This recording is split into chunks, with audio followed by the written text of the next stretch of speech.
Hi hello అండి, అందరికీ నమస్కారం. నేను మీ సునంద.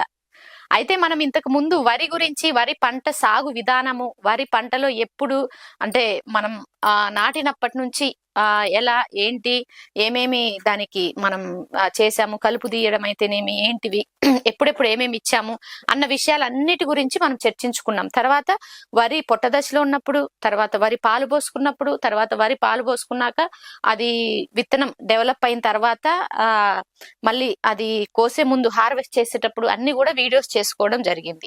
అయితే వరి కోసిన తర్వాత ఎండబెట్టిన తర్వాత అవన్నీ కూడా బస్తాల్లోకి ఎత్తి ఇలా ఇక్కడ పేర్చుకోవడం జరిగింది. ఇవన్నీ వడ్లు అండి, మన ఫామ్ లో పండినటువంటి వడ్ల బస్తాలు చూడొచ్చు మీరు. ఇవన్నీ కూడా కుజు పటాలియా దేశీ వెరైటీ వడ్లు వేయడం జరిగింది. మనం దేశీ వెరైటీ వరి రకం వేసుకోవడం జరిగింది. మనకు ఏమేం చేశాము, ఏ పద్ధతిలో చేశామని చెప్పుకోవడము జరిగింది. అయితే ఇక్కడ మెయిన్ గా రెండు విషయాలు, అంటే రెండు పద్ధతిలో వేసుకున్నాం. ఒకటి వచ్చేసి మనం వెదజల్లే పద్ధతిలో వేసుకోవడం జరిగింది, ఇంకొకటి వరి నారు పోసుకొని నాటే పద్ధతిలో చేసుకోవడం జరిగింది.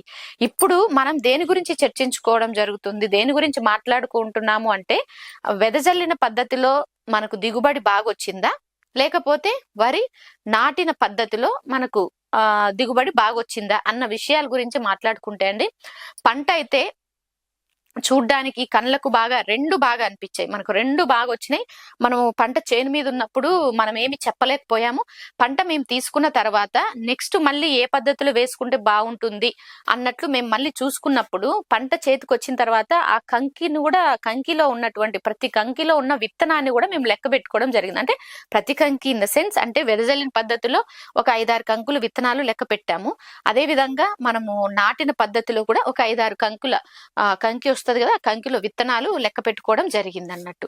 అయితే మనం కంకిలో విత్తనాలు లెక్క పెట్టుకున్నప్పుడు ఏంటిది అంటే, మనం అంటే వరిని నారు వేసుకొని నాటి కలుపు తీసి నాటుతాం కదా, అంటే నాటిన పద్ధతిలో అంటే వెదజల్లింది కాకుండా వరి నాటు పెట్టే పద్ధతిలో మనకు ఒక్కొక్క కంకి పొడవు ఎక్కువ వచ్చింది.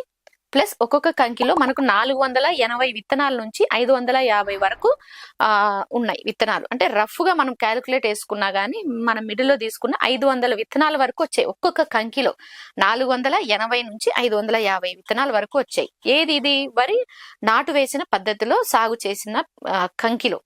తర్వాత వరి వెదజల్లినాం కదా, మనం వరి వెదజల్లే పద్ధతిలో కూడా వేసుకోవడం జరిగింది. వరి వెదజల్లిన వరి పద్ధతిలో సాగు చేసిన కంకికి ఒక్కొక్క కంకిలో విత్తనాలు 300 నుంచి 320, 330, 340 ఈ రేంజ్ లో వచ్చాయి. అంటే రఫ్ గా మనం తీసుకున్నట్లయితే యావరేజ్ గా 320 వరకు వచ్చాయి ఒక్కొక్క కంకిలో విత్తనాల సంఖ్య. దీన్ని బట్టి మీకు ఏమర్థమవుతుంది, అందరం అనుకున్నాం మనకు ఫుల్గా బాగా వచ్చింది పంట అని. తర్వాత అది ఒకటి చెక్ చేసుకున్నాం. వరి కోసిన తర్వాత ఆరబెట్టిన తర్వాత బస్తాల్లోకి ఎత్తేటప్పుడు మేము అన్నిటిని వెయిట్ చెక్ చేసుకోవడం జరిగింది. అప్పుడు ఏంటిది అంటే, మనం ఎన్ని గుంటలు వేసాము ఏంటి, ఒక్కొక్క గుంటకు అంటే ఒక్కొక్క గుంట అంటారు కదా, ఒక ఎకరాకి 40 గుంటలు. ఒక్కొక్క గుంటకి వడ్లు నాటిన పద్ధతిలో, వరి నాటు వేసాం కదా, నాటిన పద్ధతిలో యావరేజ్ గా మాకు 54 కిలోలు వచ్చాయి అన్నట్టు వడ్లు. అంటే యావరేజ్ గా 54 కిలోలు వచ్చాయి. అంటే మాకు 40 గుంటలకి అంటే ఒక ఎకరాకి మనకు 2160 కిలోలు వచ్చాయి. 2160 కిలోలు అంటే 2 టన్నుల 160 కిలోలు. 2 టన్నులు అంటే మనకు ఒక టన్ను 1000 కేజీలు. తర్వాత మళ్ళీ బస్తాల లెక్కన అంటే 70 కిలోల బస్తాలు లెక్క వేస్తే, 70 కిలోల బస్తాలు లెక్క వేసుకుంటే ఒక ఎకరాకి 30 బస్తాలు లెక్క వచ్చింది. ఒక ఎకరాకి 30 బస్తాల దిగుబడి వచ్చింది. ఏది వరి నాటు వేసిన పద్ధతిలో. అంటే 2160 కిలోల వడ్లు మనకు చేతికొచ్చాయి. అదే మనము వరి నాటు వేసిన పద్ధతిలో ఇన్నొచ్చాయి. ఒక ఎకరాకి 30 బస్తాల దిగుబడి వచ్చింది, 70 కేజీలవి. అంటే మొత్తం 2160 కేజీలు మనం కోయడం జరిగింది. అదే వరి మనము వెదజల్లాం కదా, వెదజల్లిన పద్ధతిలో మనకు ఒక గుంటకి మనకి 34 కిలోలు వచ్చాయి. ఒక గుంటకి 34 కిలోల వడ్లు రావడం జరిగింది. అంటే ఒక ఎకరా అంటే 40 గుంటలు. 40 గుంటలకి మనకు 1360 కేజీల వడ్లు అన్నది రావడం జరిగింది ఒక ఎకరాకి. చూడండి ఎంత వ్యత్యాసం ఉందో. వరి నాటు వేసిన పద్ధతిలో 2160 కేజీలు ఒక ఎకరాకి దిగుబడి వస్తే, అదే విధంగా వడ్లు మనము వెదచల్లి అంటే మొలకగట్టి డైరెక్ట్ వెదచల్లే పద్ధతిలో వేసినప్పుడు మనకు వడ్లు దిగుబడి ఎంత వచ్చింది ఆ పంటకు అంటే మనకు 1360 కేజీలు. అంటే రఫ్ గా యావరేజ్ గా మనకు ఎంత తేడా ఉంది? 800 కేజీల దిగుబడి మనకు తేడా ఉంది. అంటే మనం వరి నాటినట్లయితే 800 కేజీలు ఎక్కువ వస్తున్నాయి. ఇదే వెదజల్లిన పద్ధతిలోకి దీనికి అంటే 800 కేజీలు దీనికి తక్కువ రావడం జరిగింది. అదంతా నష్టపోయేది మనమే.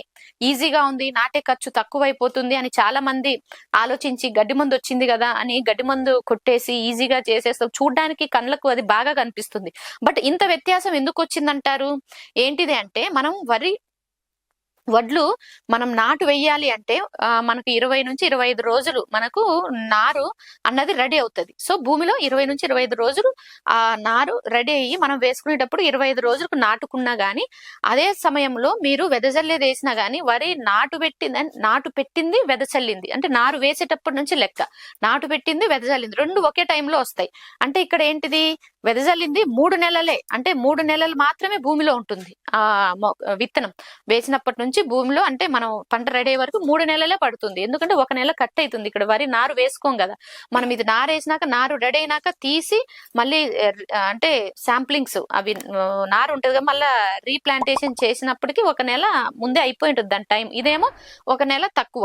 అంటే 3 నెలలకి ఇది పంట సిద్ధమవుతుంది. ఇది 4 నెలల పంట. కానీ పంట కాలం 4 నెలలు వరి అంటే మేము వేసింది కుజు పటాలియా వరి 4 నెలల పంట కాలం. 4 నెలల పంట కాలంలో ఇది 3 నెలలకే వెదజల్లింది రెడీ అయిపోయింది. ఇదేమో 4 నెలలు పట్టింది. ఇది ఏమైతుంది? మనం మళ్ళీ అక్కడ మొక్క తీసి రీప్లాంటేషన్ చేసినప్పుడు పిలకలు అన్నది ఎక్కువ వస్తుంది. ప్లస్ హైట్ మీరు చూసుకున్నట్లయితే మొక్క హైట్ కూడా ఎక్కువ ఎత్తు పెరుగుతుంది. ఎక్కువ ఎత్తు పెరిగినప్పుడు ఆ పొట్ట దశ అంటే ఆ పొట్ట భాగం ఉంటుంది కదా, ఆ పొట్ట భాగం కూడా పెద్దగా ఉంటుంది. పొట్ట దశలో ఉంది అంటాం కదా, అప్పుడు పొట్ట భాగం పెద్దగా ఉందంటే ఆటోమేటిక్ గా వెన్ను సైజు కూడా పెద్దగా వస్తుంది. దాని వల్లనే కంకి సైజ్ అన్నది పెద్దగా ఉంది దేంట్లో? వరి నాటిన పద్ధతిలో. అందుకే దాంట్లో విత్తనాలు మనకు యావరేజ్ గా 450 నుంచి 550 వరకు వచ్చాయి. అంటే యావరేజ్ గా 480, 500 వరకు వచ్చాయి.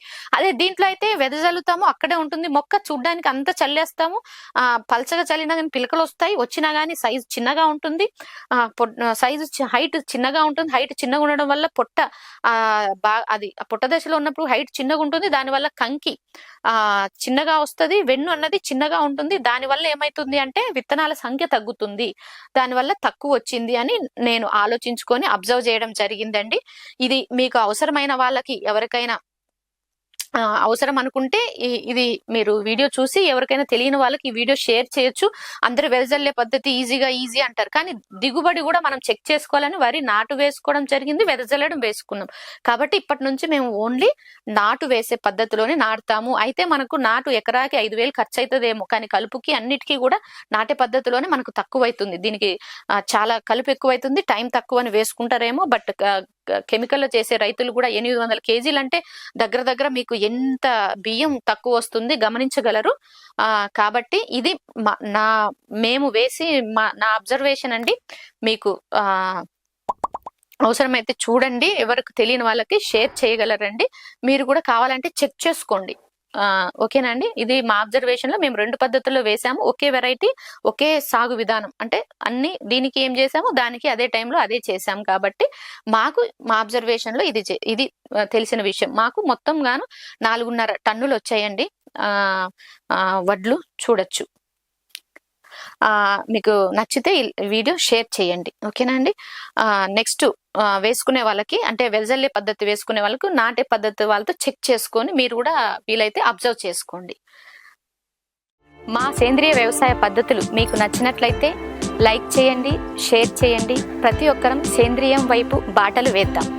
Thank you.